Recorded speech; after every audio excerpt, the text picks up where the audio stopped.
So here it is welcome, this is our first live. आपको ये मैं बता दूं कि मैंने आपको कई दिन से प्रोमो दे रखे थे कि पी चिदम्बरम, कनिमोझी, अमर सिंह, चार्ल्स शोबराज, ये सभी के पीछे क्या चीज़ें कॉमन है। मुझे बहुत सारे डीएम्स भी आए और बहुत ने जवाब भी सही दिया। तो आइए आज इसको अनवील करते हैं, आपको बताते हैं कि आज से हम हर संडे आपसे मिलेंगे एग्जैक्टली एट 12 o'clock और जानेंगे, इनफैक्ट बस्ट करेंगे कुछ मिथ्स, एक नई चीज़ें जो हमने कभी भी ऑन स्क्रीन नहीं देखी है, कभी भी किसी से रूबरू हम नहीं हो पाए हैं कि बिहाइंड द कैमरा या बिहाइंड द सीन्स क्या होता है। एंड अगर बात करें सब चीज़ जो एक सब चीज़ नहीं, एक कॉमन चीज़ जो इन सब के बीच थी वो क्या थी, तो आज मैं सबको एक बार फिर से बताना चाहूँगी कि इन सभी के बीच एक चीज़ कॉमन थी जो कि है तिहाड़ जेल। तिहाड़ जेल, जी हाँ, इन्होंने सभी ने कुछ समय तिहाड़ जेल में काटा है अपने अपने रेस्पेक्टिव क्राइम्स की वजह से या स्कैम्स की वजह से। इस बारे में आज हमारे साथ जुड़ेंगे तिहाड़ के जेलर जो कि है मिस्टर सुनील गुप्ता। अभी फिलहाल वो एक लीगल एडवाइज़र है सुप्रीम कोर्ट ऑफ इंडिया में और साथ ही साथ वो दिल्ली हाई कोर्ट में भी प्रैक्टिस करते हैं। इनकी खासियत ये है कि इन्होंने 35 वर्षों से भी ज़्यादा, जी हाँ मैं फिर से रिपीट कर रही हूँ, 35 ईयर से भी ज़्यादा इन्होंने तिहाड़ में समय काटा है एज अ जेलर। इन्हें 2 राष्ट्रपति पदक भी मिला है और ये कई बुक को ऑथर भी कर चुके हैं। एंड मेरी जो पर्सनल फेवरेट है वो है ब्लैक करेंट। तो चलिए तिहाड़ के बारे में जानते हैं, कुछ क्राइम रिपोर्ट्स के बारे में उनसे जानेंगे, साथ ही साथ कुछ केसेस के बारे में आने वाले एपिसोड्स में डिस्कस करेंगे सुनील गुप्ता जी के साथ। आइए उनका वेलकम करते हैं और जानने की कोशिश करते हैं कि आखिरकार तिहाड़, जिसे तिहाड़ आश्रम भी कहा जाता है, जिसे तिहाड़ जेल भी कहा जाता है, और सिर्फ दिल्ली में ही नहीं बल्कि साउथ एशिया का सबसे लार्जेस्ट कॉम्प्लेक्स ऑफ प्रिजन उसे कहा जाता है। आइए लेट्स वेलकम सुनील गुप्ता जी।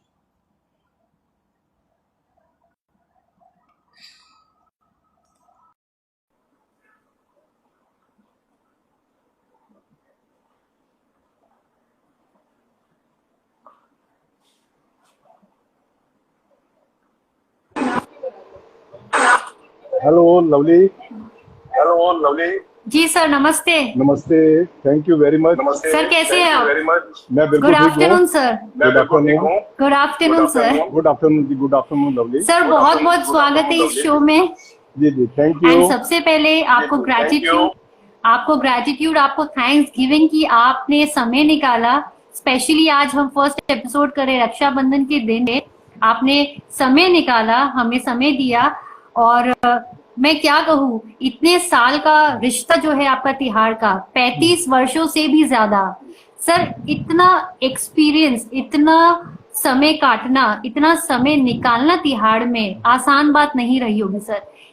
35 साल के बाद, आपके एक्सपीरियंस को जीने के बाद आप क्या कहना चाहेंगे, आज 75 वर्षों बाद भी कितना हमारा देश आजाद हो पाया है? लवली देखें, जो 75 साल की बात आप कर रहे हैं, जो 75 साल की बात आप कर रहे हैं जी, वैसे तो देश ने बड़ी तरक्की की है। वैसे तो देश ने बड़ी तरक्की की है। आईटी में हम काफी आगे हो गए आईटी में हम काफी आगे हो गए हैं। कम्युनिकेशन में हम काफी आगे हैं और बहुत चीजों में आगे हैं। और बहुत चीजों में आगे हैं। पर अगर क्रिमिनल जस्टिस सिस्टम की बात करते हैं, क्रिमिनल जस्टिस सिस्टम की बात करते हैं, जिसमें कि प्रिजनर जो है जेल में आते हैं, प्रिजनर जो है जेल में लोगों को पुलिस अरेस्ट करती है, लोगों को पुलिस अरेस्ट करती है, उसमें हम काफी पीछे हो गए। उसमें हम काफी पीछे हो गए। उसमें मैं आपको बताऊं कि उसमें मैं बताऊं आपको कि क्या होता है कि किसी जगह का भी जो क्रिमिनल जस्टिस सिस्टम होता है उसमें ये देखा जाता है कि जेलों में कन्विक्ट कितने हैं। हमारे यहाँ पे अगर हम बात करें इंडिया में, यहाँ पे 65% जो है अंडर ट्रायल होते थे और 35% होते थे आज से 20 साल पहले। और आज की डेट में अगर आप देखते हैं, 80% कन्विक्ट है, 80% अंडर ट्रायल है और 20% कन्विक्ट है। तो इससे लगता है कि हम जितने अंडर ट्रायल जेलों में ज्यादा होता है उतना ये कहा जाता है कि वो पिछड़ा है उनमें। तो धीरे धीरे जितने अंडर ट्रायल ज्यादा होते जा रहे हैं तो उतना आप लगा सकते हैं कि हमारा सिस्टम जो है, लगा सकते हैं कि हमारा सिस्टम जो है पिछड़ा हुआ है। पिछड़ा हुआ है। इको हो रही है आवाज काफी ज्यादा, बहुत ज्यादा इको है, बहुत ज्यादा इको है। जी सर, 35 वर्ष आम बात नहीं होती, 35 साल एक बहुत बड़ा पीरियड होता है सर। सर इतना एक्सपीरियंस होने के बावजूद, इतना आप कई केसेस आपने देखा होगा, आप जब उस वक्त उस पीरियड में आपके बहुत केसेस आए होंगे सर। बड़े से बड़े बिजनेस टाइकून गए हैं, बड़े से बड़े स्कैमस्टर भी वहां गए हैं, और बड़े से बड़े पॉलिटिशियन भी आपने देखे हैं। इनफैक्ट जो देश के खिलाफ षड्यंत्रकर्ताओं को भी आपने देखा है अपनी ड्यूटी के टाइम पे। सर क्या कहना चाहेंगे, इन सभी में क्या चीज कॉमन थी, या यूं कहे इन सभी में क्या चीज फर्क था? देखिए क्या होता है कि जितने भी ये इन्फ्लुएंशियल प्रिजनर होते हैं, जो मनी वाइज इन्फ्लुएंशियल होते हैं, उनका मैंने देखा है वो तो सिस्टम को खरीद लेते हैं। मतलब वो सिस्टम को इस तरीके से खरीद लेते हैं कि जो चाहते हैं जेल में उनको वो मिल जाता है। मैं आपको बताऊं, मैंने जो देखा था, एल एम हावर्ड को देखा था, चार्ल्स सोबराज को देखा है, उसके बाद मैंने राजेंद्र सेठिया को देखा है, सहारा श्री को देखा है, और जितने भी मैं बताऊं आपको, मतलब ये नाम तो मैं थोड़े बहुत ले रहा हूँ, हाँ, जितने भी मैंने देखा है इन्फ्लुएंशियल होते हैं, वो सिस्टम को खरीद लेते हैं।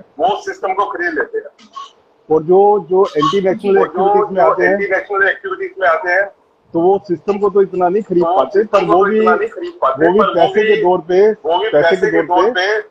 के दौर पे सिस्टम को काफी हाईजैक कर देते हैं।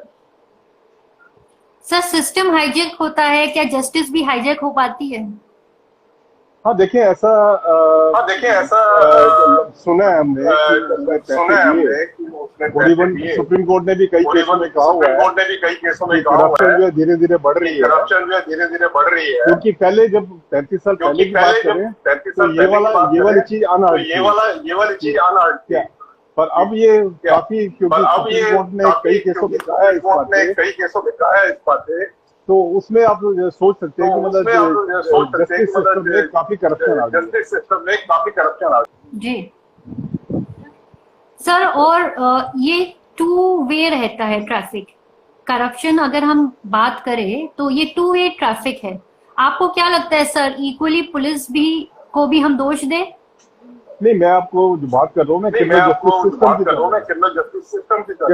जस्टिस सिस्टम में जो है जुडिशरी भी आती है, पुलिस भी आती है, प्रोसिक्यूशन भी आता है और जेल भी आती है। हाँ, तो मैंने आपको जो बात की है कि पहले ये नहीं सुना था कि किसी ने जस्टिस को खरीद लिया, पर अब ये ऐसे कई एग्जांपल आते रहते हैं, और इवन सुप्रीम कोर्ट की ऑब्जर्वेशन है जिसमें पता लगता है कि जस्टिस को खरीद लिया।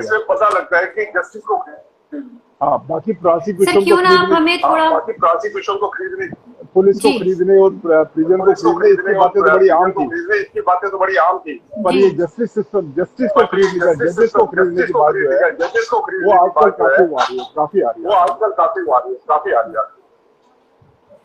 सर अगर बात करें कुछ केसेस के बारे में, हम आपसे बात करना चाहेंगे। उसके पहले क्यों ना आप हमें एक पिक्चर दिखाए तिहाड़ के बारे में। कैसा है तिहाड़? साउथ एशिया का सबसे लार्जेस्ट प्रिजन कॉम्प्लेक्स इसे बोला जाता है। क्या एग्जैक्टली तिहाड़ की छवि है? आपने बखूबी अपने बुक ब्लैक वारंट में इसे दिखाने की कोशिश की और बहुत ही क्लियर पिक्चर दिया है। क्यों ना आप मेरे ऑडियंस के लिए एक क्लियर पिक्चर दिखाने की कोशिश करें। तिहाड़ जो है, तिहाड़ में 9 जेलें। इस टाइम अगर हम दिल्ली की बात करें, खाली तिहाड़ की बात ना करके, तो पूरी दिल्ली में 16 जेलें। जी। 16 जेलों में जो प्रिजनर है, 16 जेलों में क्षमता है करीब 11,000 प्रिजनर। उसके अगेंस्ट वहाँ पे 18,000 19,000 वहाँ पे रहते हैं। अच्छा, तो इसी से पता लगता है कि कितनी और क्राउडिंग है। और आप देखें जो दिल्ली की जेलें जो है इंडिया में मोस्ट ओवर क्राउडेड है। दिल्ली की बात आप देखें, दिल्ली में ये है कि करीब करीब दिल्ली में ये 80% यहाँ अंडर ट्रायल है 80% यहाँ अंडर ट्रायल है और 20% कन्विक्ट है। और 20% कन्विक्ट है। इससे ये पता लगता है कि हमारा जो दिल्ली का जो क्रिमिनल जस्टिस सिस्टम है ये काफी पिछड़ा हुआ है, ये काफी पिछड़ा हुआ है। और अगर मैं कहूँ कि बिहार के बाद जो तिहाड़ आता है, बिहार के बाद जो तिहाड़ आता है, ये कोई शक्ति नहीं होगी, ये कोई शक्ति नहीं होगी। तो तिहाड़ जेल जो है, बिहार के बाद तिहाड़ जेल जो है 1958 में, तिहाड़ जेल जो है 1958 में इन्होंने काम करना शुरू किया था। इन्होंने काम करना शुरू किया आप लगाए कि अंग्रेजों के टाइम पे जो है तिहाड़ जेल बननी शुरू हुई थी, तिहाड़ जेल बननी शुरू हुई थी और 1958 में बन के तैयार हो गई थी। 1958 में बन के तैयार हो गई थी। और जेल में दो तरह की एकोमोडेशन होती है। एक होती है बैरक एकोमोडेशन, एक होती है सेल एकोमोडेशन, एक होती है सेल एकोमोडेशन। सेल एकोमोडेशन होती है एक आदमी के लिए और बैरक एकोमोडेशन होती है, बैरक एकोमोडेशन उसमें कितना साइज है बैरक का, कितना साइज है बैरक का, उसके हिसाब से होती है। कई बैरकों का साइज 200 लोग रहते हैं, 200 लोग कईयों में 500 लोग रहते हैं, कईयों में 500 लोग रहते हैं, कईयों में 50 लोग रहते हैं, कईयों में 50 लोग रहते हैं। और आजकल जो हमारा जो उसमें बैरक छोटी छोटी होती है, उसमें बैरक छोटी छोटी होती है, मतलब 15-20 लोगों के रखने की होती है, 15-20 लोगों के रखने की होती है। और हर एक प्रिजनर जो होता है वो 2 बार अपने घर वालों से मिल सकता है, 2 बार अपने घर वालों से मिल सकता है। और आज की डेट में तो जब ये कोरोना काल चल रहा है, इसमें तो वीडियो कॉन्फ्रेंसिंग से भी उनको घर में बात करवाते हैं। हाँ सर, अगर बात करें सिक्योरिटी की, क्योंकि तिहाड़ तो एक ऐसा जेल है जहाँ बड़े से बड़े कॉन्विक्ट को कैद किया जाता है, इसकी सिक्योरिटी किस हिसाब से डिजाइन की गई है? देखिए, इसकी 2 तरह की सिक्योरिटी होती है। 2 तरह की सिक्योरिटी एक होती है टावर सिक्योरिटी, एक होती है टावर सिक्योरिटी। टावर सिक्योरिटी पे जो है आर्म्ड गार्ड रहती है, और एक है आउटर सिक्योरिटी। आउटर सिक्योरिटी का मतलब ये होता है कि बाहर से किसी को मिलने वाले को भी या किसी को भी अंदर नहीं आने दिया जाता जब तक उसकी पूरी फ्रिस्किंग नहीं हो जाती। तो हमारे यहाँ तिहाड़ में जहाँ तक है, जो टावर सिक्योरिटी है वो तो तमिलनाडु स्पेशल पुलिस को दी है, और जो अंदर की सिक्योरिटी है वो जेल स्टाफ के पास। और उसमें भी जो हाई सिक्योरिटी वार्ड होते हैं, जिसमें कि गैंगस्टर को रखते हैं, जिसमें कि हार्डकोर क्रिमिनल्स को रखते हैं, उनको जो है तमिलनाडु स्पेशल पुलिस मैनेज करती है। Sir, why specifically Tamil Nadu police? देखिए क्या है कि 1976 में एक टनल लगा के जेल से एस्केप हुआ था, जिसमें कि 13 लोग एस्केप कर गए थे। और बाद में हमें पता लगा 13 लोग जिन्होंने एस्केप किया था वो पर्टिकुलरली एक स्टेट के थे, और उस स्टेट के जो सिपाही थे वो उनके साथ मिले हुए थे। तो तभी हमने फैसला किया कि एक कम्युनिकेशन गैप होना चाहिए between prisoners and security staff, और तब तमिलनाडु स्पेशल पुलिस हाथ लगाए 1976 में आई थी, और अभी तक वो 1976 से अभी तक ये चल रही है। हाँ जी सर। सर, इतने सारे केसेस आपने देखे होंगे जब आप रिटायर्ड नहीं थे, जब आप एज ए जेलर वहाँ काम कर रहे थे। कुछ ऐसे केसेस के बारे में बताइए जो हमारे इंडियन हिस्ट्री में एक लैंडमार्क साबित हुए हैं, अपने आप में एक लैंडमार्क या अपने आप में एक बेंचमार्क है। देखिए 1981 में मैंने ज्वाइन किया था, तो सबसे पहले मेरे को दर्शन हुए थे चार्ल्स सोबराज। तो चार्ल्स सोबराज का देखा, वो एक बड़ा जेंटलमैन तरीके से रहता था, वो कोट पैंट टाई लगा के जो है चलता था हमेशा, और उसको बहुत ही अच्छा लगता था वो जेल में अगर ये पूरा जेंटलमैन बन के चलता था। तो उसको मैंने देखा। सर, वो एज अ कॉन्विक्ट, सर आपको इंटरप्ट करना चाहेंगे सर, एज अ कॉन्विक्ट वो सूट टाई में रहते थे? हाँ, एक्चुअली क्या होता है कि जब आप कोर्ट जाते हो या आप जब जेल में काम कर रहे होते हो, तब तो आपको जेल की ड्रेस पहननी पड़ती है। जेल की ड्रेस होती है सफेद कुर्ता पजामा। पर जब आप मुलाकात के लिए आते हो, तब आप अपने प्राइवेट क्लॉथ पहन सकते हो। तो जब भी वो मुलाकात के लिए आता तो मुलाकात के लिए बहुत ज्यादा आता था, तो मुलाकात के लिए बहुत ज्यादा आता था। तो वो पैंट कोट टाई लगा के आता था, सूट पहन के आता था, लगा के आता था, सूट पहन के आता था। हाँ, और उसकी ये हॉबी थी लोगों से बात करना, लोगों से तो बात करने का तरीका उसका इतना इन्फ्लुएंशियल था कि वो एकदम इम्प्रेस कर देता था जिससे बात कर रहा था। अब इसीलिए देखें, जब उसने 86 में वो जेल से भागा है, तो उसने जेल वालों को ऐसे इम्प्रेस कर दिया था कि उसका बर्थडे है, और जेल वालों ने मान लिया कि उसका बर्थडे है, और उन्होंने जो उसने मिठाई खिलाई वो उन्होंने विश्वास करके खा ली, और बाद में वो एस्केप कर गया। जी। तो मिठाई में क्योंकि वो था नशीले पदार्थ। सर, बैक टू क्वेश्चन पे आते हैं, कुछ केसेस के बारे में हमें बताएं जो कि अपने आप में लैंडमार्क साबित हुए हैं इंडियन हिस्ट्री में। हाँ, देखिए, चार्ल्स होब्रा का जैसे बताया मैंने आपको, चार्ल्स होब्रा को क्या था कि अपना केस खुद आर्गू करता था, इवन सुप्रीम कोर्ट में जो है अपना केस खुद आर्गू करता था ये। और मैंने देखा बड़े सीनियर जो कि जज भी रहे हैं, वो इसको हेल्प करते थे केस आर्गू करने में। उसके बाद मैंने देखा राजेंद्र सेठिया को देखा, पीएनबी को लूटा था जिसने, तो उसका भी बड़ा लेविश लाइफस्टाइल था जेल के अंदर जो है। और वो चार्ल्स होब्रा जो उसकी काफी पक्की दोस्ती होती थी, और इनफैक्ट चार्ल्स होब्रा ने उसको हेल्प की बेल वगैरह लेने में।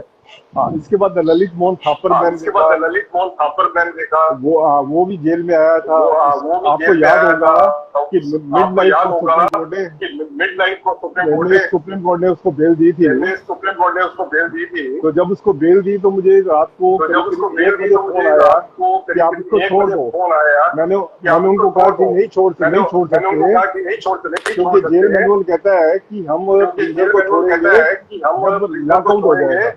जब लॉकआउट हो जाएगा। तो पर मुझे तब एलजी के यहाँ से फोन आया, जो उस टाइम पे एलजी थे, वो कहेंगे जेल मैनुअल किसने बनाया? हमने बनाया है, और आप इसको छोड़ दो, हम जेल मैनुअल में अमेंडमेंट कर देंगे।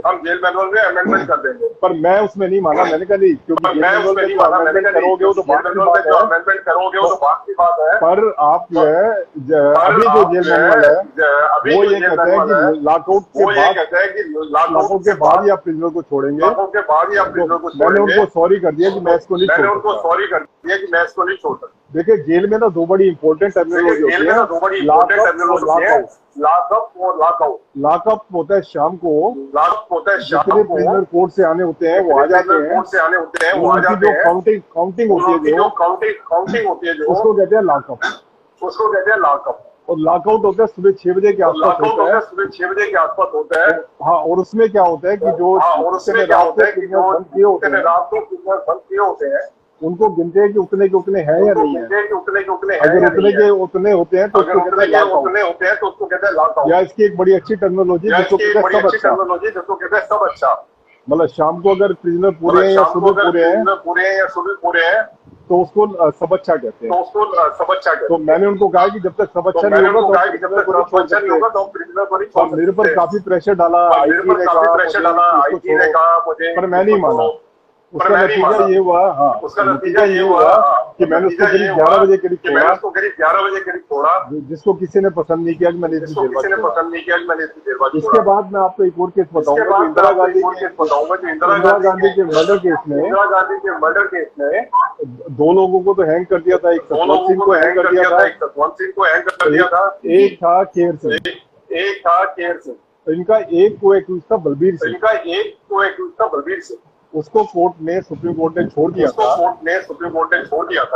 और जब मैंने उसको छोड़ा था तो काफी मीडिया ग्लेयर था, और काफी लोग मुझे कह रहे थे क्योंकि ये बलबीर सिंह कहता रहता था कि मैं बाहर जाके वीआईपी को मारूंगा। तो जब ये छूटा तो तब भी काफी लोग मुझे पूछ रहे थे कब छूटा, कहाँ गया। और तीसरा मैं आपको बताऊं, ये सारा सीरीज है, तो सारा श्री का भी जब उनको छोड़ा गया, जब सुप्रीम कोर्ट, तो उस टाइम पे भी काफी मीडिया ग्लेयर था। ये पहला किस्सा सारा श्री का जिसमें कि उन्होंने एक स्पेशल जेल इसके लिए बनाई थी। तो हमारा जो कॉन्फ्रेंस रूम था, जिसमें एसी था, सब कुछ वीडियो कॉन्फ्रेंसिंग की फैसिलिटी थी, उसको इन्होंने जेल में कन्वर्ट किया था और वहां पे इसको रखा था। हाँ। सर, अटैक पार्लियामेंट में किया गया तभी आप तिहाड़ में जेलर थे। साथ ही साथ अगर हम बात करें निर्भया कांड की, उस वक्त भी आप थे जेलर। सर, उसकी कुछ यादें हैं? देखिए, जो अफजल गुरु है, अफजल गुरु जब इसको फांसी दी गई तो मैं वहीं था। तो जब इसको फांसी दी गई तो मैंने देखा बड़ा कूल एंड काम था। तो मैंने से बात की तो कहने लगा फांसी तो लगती रहती है, मेरे को चिंता नहीं है। और इसके बाद जब इसको फांसी दी गई, उससे पहले इसने गाना गाया, एक गाना बॉलीवुड का गाना है कि अपने लिए तो क्या किए, ये दिल जमाने के दिए। संजीव कुमार पे पिक्चर थी। तो मैंने पहला ऐसा देखा था फांसी का, जिसमें कि बंदा गाना गाते हुए जो है जा रहा फांसी पे। हाँ, तो दूसरा जो आप निर्भया वाले कह रहे हैं, निर्भया वाले भी मेरे सामने आए थे और फांसी के टाइम पे तो मैं नहीं था इनके यहाँ पे, पर जब ये आए थे जेल में तो इनके ऊपर एक डॉक्यूमेंट्री बनाई थी। तो वो डॉक्यूमेंट्री बड़ी कंट्रोवर्शियल हो गई थी। हाँ, और काफी इंडियन गवर्नमेंट ने उसको प्रोटेस्ट किया था, क्योंकि मैंने उससे मना भी किया था, लीगल एडवाइजर मैंने डीजी को कहा था कि इस पे अब ना बनाने दे, क्योंकि अगर किसी ने डॉक्यूमेंट्री बनानी है तो बाहर का क्यों बना रहे हैं। पर वो मेरी बात नहीं मानी, उन्होंने उसको अलाउ कर दिया और उसके बाद पछतावा भी किया उन्होंने। सर, आपसे बात करने के बाद बहुत सारी चीजें क्लियर दिखती है हमें, तिहाड़ के इनसाइड और आउटसाइड दोनों। ऐसे बहुत सारे केसेस हैं जिस पे हम डिटेल पे बात आपसे करना चाहेंगे, और आज के लिए हम ये लाइव यहीं पे स्टॉप करेंगे, इनफैक्ट पॉज करेंगे, और नेक्स्ट संडे हम आपसे बात करेंगे कुछ प्रोमिनेंट केसेस के बारे में। साथ ही साथ आने वाले एपिसोड्स में हम बात करेंगे हमारे इंडियन जुडिशरी सिस्टम के बारे में। सर, उम्मीद करते हैं कि अगले एपिसोड में भी इसी तरह आप हमें एक विविड क्लियर डिस्क्रिप्शन हमारे साथ शेयर करें। श्योर लोगी, sure. Thank you sir, thank you so much for joining us. Thank you.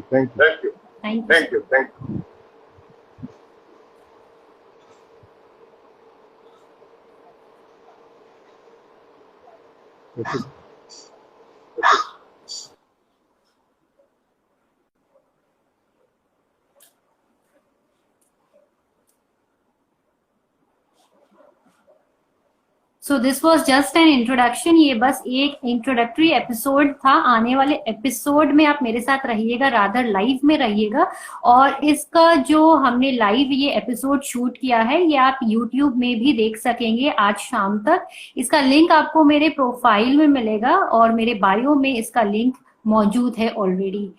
कुछ आपके पास क्वेरीज हो, क्वेश्चंस हो, या आप चाहते हो जो मैं सुनील गुप्ता जी के सामने रखूं आपके लिए, उसे क्वेश्चन का आंसर जानूं या ढूंढूं, तो मुझे डीएम आप कर सकते हैं।